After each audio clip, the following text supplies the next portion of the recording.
Hello and welcome to today's video. We're going to be doing something a little different today because I'm going to be doing a voiceover rather than the text. Hope you enjoy. So, Drag Race has a lot of intense situations over the years and lots of twists and turns. And sometimes we all know what happens on the show is sometimes just as dramatic as what happens off the show. So it's really no surprise that there's been a lot of unknown drama within the Drag Race universe. And today we're going to be talking about some of the crazy Drag Race facts that will shock you. Dun dun dun. Just one thing before we start though. As I've said in other videos, a very measly 1% of people watching my videos are actually subscribed. So if you could please throw me a bone, do me a favour, and could you please like, comment, subscribe to my channel and ring the bell to get notified. It will really help me out. Thanks a lot and let's get on with the video. So first up we have the last minute pageant. As you all know, Shangela Laquifa Widely competed on Season 2, Season 3, All-Stars 3 and placed 12th, 6th and 3rd respectively. It's been confirmed by multiple sources that during the filming of Season 3 there was actually a 3-week break in filming for unconfirmed reasons. In an interview that Shangela gave, she said that the queens during the break were allowed to research each other because they were at home with the internet. And they were also allowed to take one bag of clothes from the workroom back home that they could work on and bring back into the competition.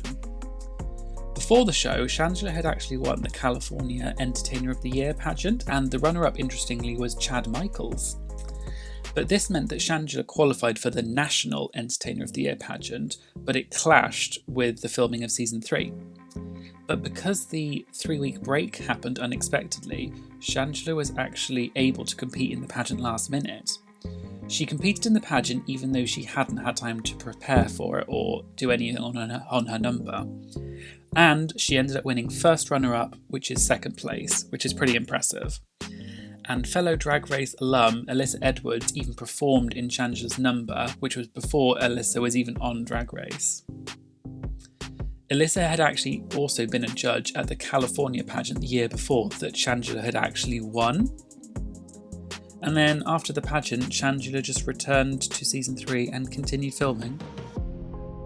Kennedy's beef with Trixie. So Kennedy Davenport, as we know, competed on Season 7 and All-Stars 3, placing 4th and 2nd respectively. Trixie Mattel also competed on Season 7 and All-Stars 3, placing 6th and then winner. But it appears that there's some tension between them, as Kennedy talked about in an interview. Kennedy said that she thought that Trixie was mean about her while filming All-Stars 3 and didn't say mean things to her face. For example, when Trixie said in her confessional that Kennedy's entrance look was white noise of ugly. Kennedy said that she felt Trixie was being a fake B because she didn't say anything to her face.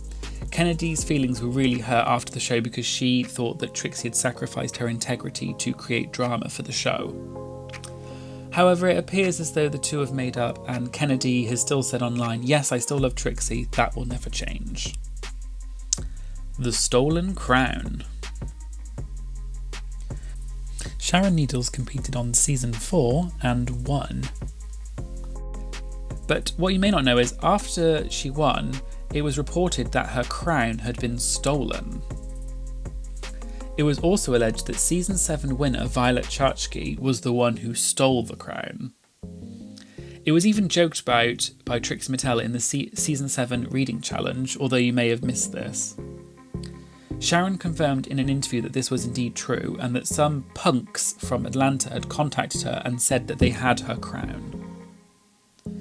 They apparently said as long as Sharon didn't ask any questions, they would give her back the crown. Sharon said that she did what they asked, and she did get the crown back, but it was broken. Sharon said that Violet was definitely involved in it all because Violet was photographed nude wearing the crown.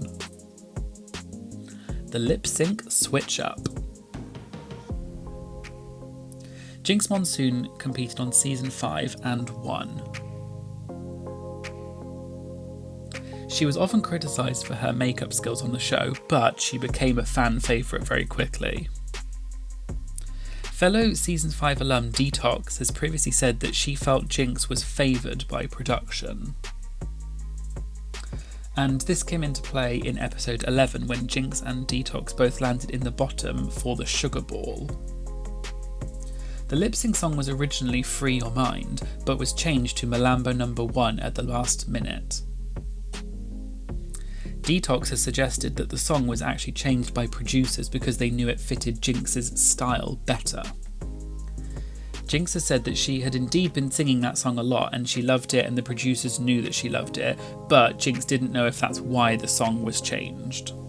But Jinx has since said that she would have won the lip sync regardless because she was so determined to win, so it didn't really matter what the actual song was. Dida versus Courtney. Dida Ritz competed on season 4 and placed 6th. Courtney Act appeared on season 6 and placed runner-up.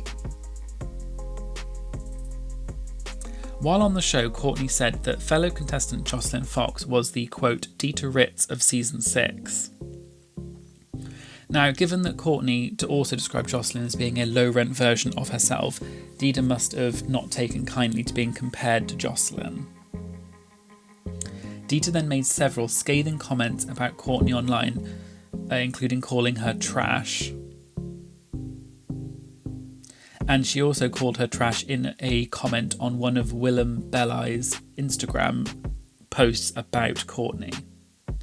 Courtney then defended herself and basically said that Dida was being a little bee. And Willem also got involved and basically told the girls that they shouldn't be fighting online because they're a sisterhood. At this point, it's not clear if they ever reconciled or what's happening between these two queens. The vanishing mirror message. Mariah Paris Balenciaga competed on season 3 and All Stars 5, placing 9th and 8th respectively. On season 3, Mariah was eliminated in episode 6 after her poor performance in the Snatch game. As is customary, Mariah wrote a mirror message. However, some fans have said that her mirror message was altered or removed by production after the fact. This is the mirror message from Mariah's exit interview. And this is from the next day when the queens re-entered the workroom. As you can see, part of the message is actually missing above the word mug. It's been suggested that the erased part of the message said something along the lines of, "Congratulations, Raja." This would imply that Mariah felt that the production had already pre-chosen Raja as being the winner of the season. But so far, no one has ever given a definitive answer about this. The Forgotten Queen. Kennedy Davenport was part of the top 4 in All Stars 3. As part of the finale, the top 4 had to perform RuPaul's song Kitty Girl. The opening shot showed Kennedy inside a moving truck with 4 dancers. In her YouTube special, Shangela is Shook, fellow season All Stars 3 contestant Shangela revealed some behind-the-scenes tea about the music video. Apparently, just before they started the first take, RuPaul needed to go get something and walked off set, so production waited for him to return. Shangela said about 10 minutes went by and then she heard someone banging on the door within the moving truck. Production had actually forgotten that Kennedy and the dancers were already in the truck and had been locked in there the whole time while they were waiting for RuPaul to come back. Shangela said that by the time they got her out, Kennedy was all hot and sweaty, her wig was falling off, and they had to dry her off before they could resume filming. So, there you go. Lots of drama and secrets. Which one of them surprised you the most? Please comment below. Let me know what you also think about this new format of voiceovers. As always, please like, comment, subscribe for more of these videos.